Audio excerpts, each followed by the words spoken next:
Okey, itu saja pelajaran kita hari ini. Ada apa soalan? Boleh. Ustaz nak tanya soalan. Okey, silakan boleh. Kan kita belajar pasal Al-Quran ni kan. Ya. So saya ada soalan sebab saya tak faham. Sebenarnya kenapa kita kena belajar pasal Al-Quran? Kenapa Allah turunkan Al-Quran ni kat kita sebenarnya? Ustaz ada jawapan tak? Alhamdulillah saya jawabkan. Ya, betul. Okey, kenapa Al-Quran diturunkan pada kita semua? Okey. Yang pertama sekali, Al-Quran diturunkan kerana dia adalah salah satu mukjizat Nabi Muhammad SAW yang untuk digunakan pada zaman Arab terutama dulu, zaman Jahiliyah, untuk mengembalikan Islam, untuk menghidupkan Islam kembali. Faham tak? Sebab time tu Rasulullah belum jadi Rasul lagi time tu. Jadi lepas turun Quran baru Rasulullah jadi Rasul. Jadi lepas dari tu dia kena start dakwah pada Arab Jahiliyah. Seterusnya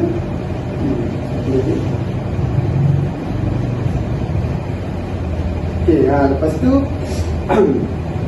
dan ni juga turunnya Al-Quran ni juga sebab nak tunjuk sifat-sifat kesempurnaan Allah SWT. Okey, mainkan kalau tak ada benda yang sebagai jadi petunjuk, kita takkan terima benda tu kan. Macam tiba-tiba je kan. Contoh kalau Nabi Muhammad cakap Allah tu maha berkuasa, bukti tak ada. Jadi buat apa yang kalau tak turunkan jadi itulah. Jadi inilah manusia dia. Okay, faham. Okay, ada lagi soalan? Ustaz. Saya nak tanya, bila tarikh nuzul Quran ni sebenarnya? Tak silap saya 24 Disember kan? Okey, salah. Astagfirullahaladzim. Bukan. Habis tu bila Ustaz? Okey. Sebenarnya ada khilaf dalam tarikh penurunan Al-Quran ni. Ada 3 khilaf. Tapi yang pastinya dalam bulan Ramadan. Okey. Yang pertama, khilaf yang pertama. Kalau yang ni mungkin kita semua tahulah. 17 Ramadan tu kan. Kita selalu dengar kan. Sampaikan tarikh dalam kalender buat nuzul Quran 17 Ramadan. Jadi dia pun mengibaratkan yang itulah tarikh. Tapi sebenarnya ada lagi khilaf dia. Untuk pendapat lain, 21 Ramadan pun ada, 24 Ramadan pun ada. Okey. Jadi kita mungkin nak ikut yang tu diserah kepada kita. Tapi sebab penurunan Quran kita bukan ada zaman tu, jadi kita tak tahu yang mana betul. Yang pasti bulan Ramadan tu je. So waktu tarikh penurunan Quran tu dikenali sebagai Lailatul Mubarakah, maksudnya malam yang diberkati. Okey, ada dalil lah. Dalil dia Surah Al-Qadr. Inna anzalnahu fi lailatul qadr. Jadi malam yang diturunkan Al-Quran tu mungkin juga adalah malam yang dicari-cari oleh umat Islam tentu time berpuasa. Malam Lailatul Qadr, iaitu pahala yang dapat berapa banyak pahala tu? 1000 bulan. Mestilah. Ustaz, kan nuzul ni kan turun. Okay. Quran ni kan Quran lah. Tapi maksudnya lebih jelas lah. Okay, maksud nuzul Quran. Kalau maksudnya lebih jelas je, contoh nuzul tu sebenarnya dalam bahasa Arab. Okay. Jadi maksud dalam bahasa Melayu je ialah berpindah atau turun. Sebab apa? Sebab berpindah daripada atas ke bawah. Dia macam atas ke bawah. Ibarat sebab langit dia langit. Orang anggap dia langit lah. Bawah. Ustaz, maksudnya Quran ni dia daripada Allah terus ke Nabi Muhammad ke? Ke ataupun dia Tak juga. ada ni? Tak juga. Nanti Peringkat saya terangkan balik peringkat dia. Faham tak? Sebab dia sebenarnya berperingkat. Dia takkan turun terus sebab ada satu bahagian tu Allah akan turunkan sekaligus, lalu ke Nabi Muhammad berasansur. Macam tu. Okay. Kalau Al-Quran pula, okay, kita pergi ke masuk Al-Quran. Al-Quran maksudnya bacaan atau himpunan. Okay, kerana Al-Quran itu untuk dibaca oleh manusia. Memang Allah turunkan sebagai petunjuk dan hidayah untuk umat manusia baca dan menghayati dan mengamalkan. Okay, next soalan. Yang peringkat tu, apa peringkat dia? Okey, kita masuk peringkat Okey, peringkat penurunan Al-Quran. Okey, bermula Al-Quran ni diturunkan daripada Allah SWT ke Sidratul Muntaha. Kalau ke Sidratul Muntaha, itu Allah dah turunkan secara sekaligus. Jadi sebenarnya Al-Quran ni dah siap full sebenarnya. Seterusnya Allah akan hantarkan ke Lauh Mahfuz. Lauh Mahfuz. Lepas tu dari Lauh Mahfuz pergi ke Bait Izzah di langit dunia.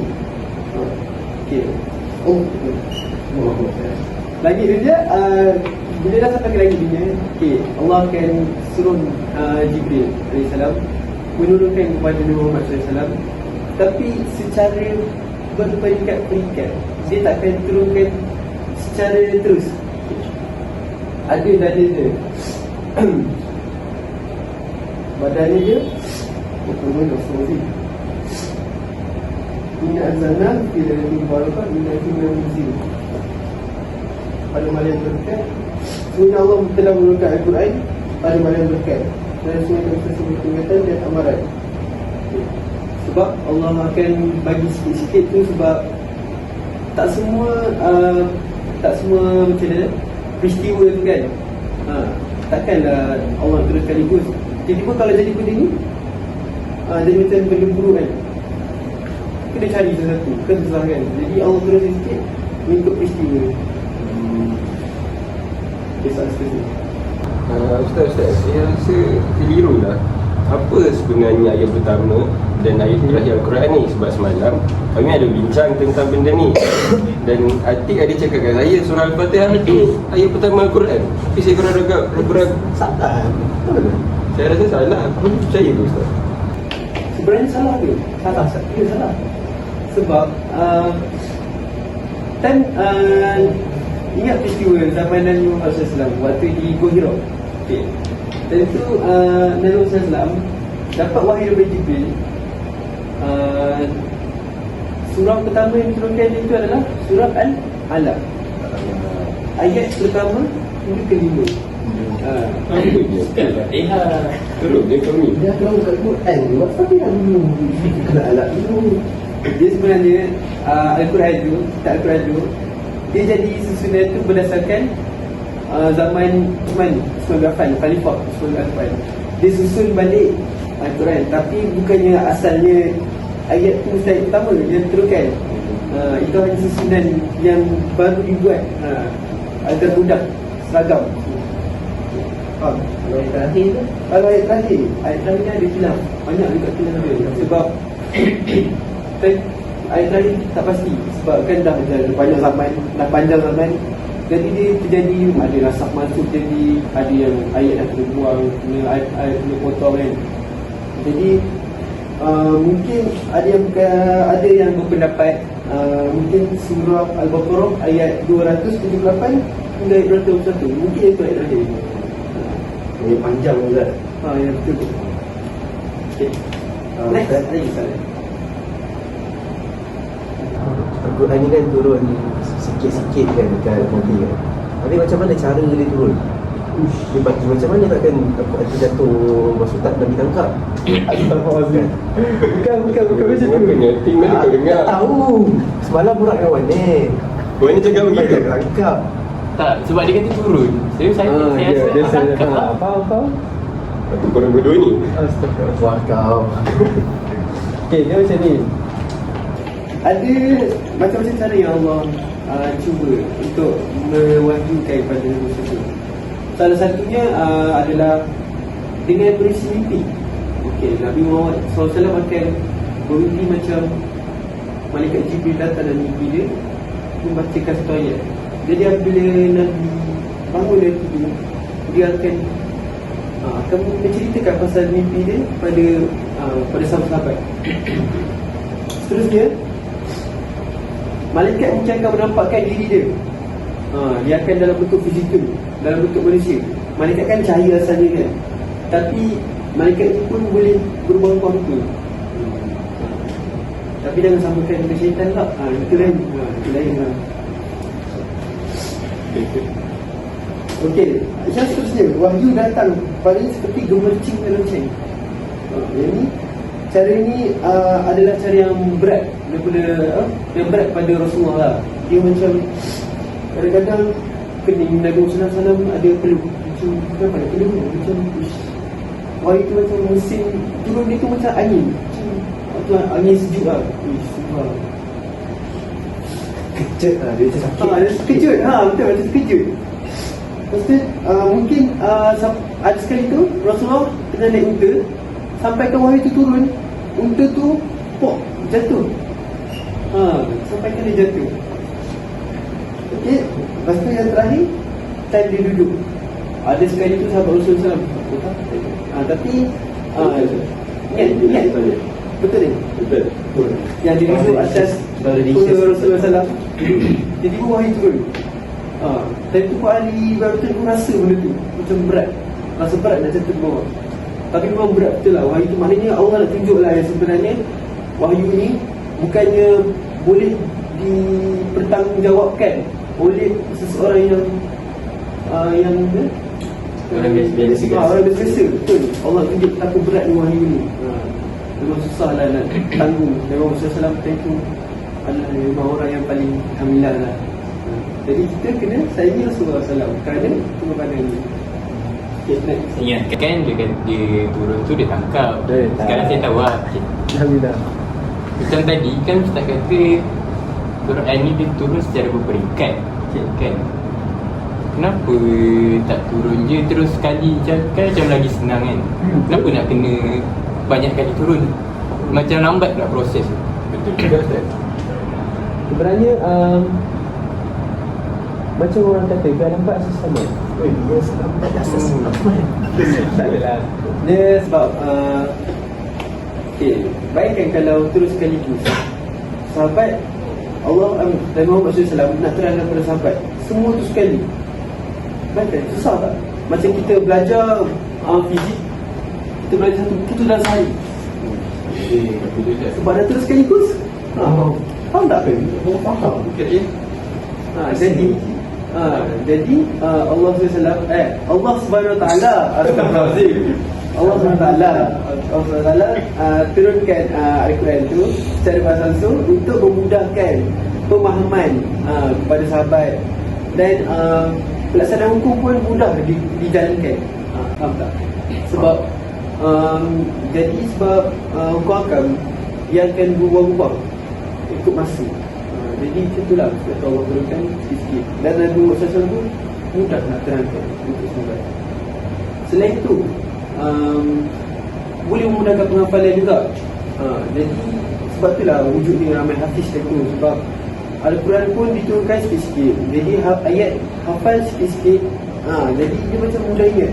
Bayangkan kalau kita nak hafal, kita sekarang ni pun nak hafal, manusia biasa kan, nak hafal satu muka, kedua muka, itu pun dah macam susah pula tu.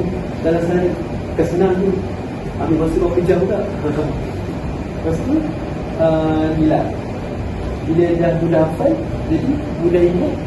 Jadi start dari situ lah mulanya. Sebab ada hafiz lagi yang masih hidup, mulalah Quran boleh dibuat dalam bentuk mushaf, dalam bentuk full.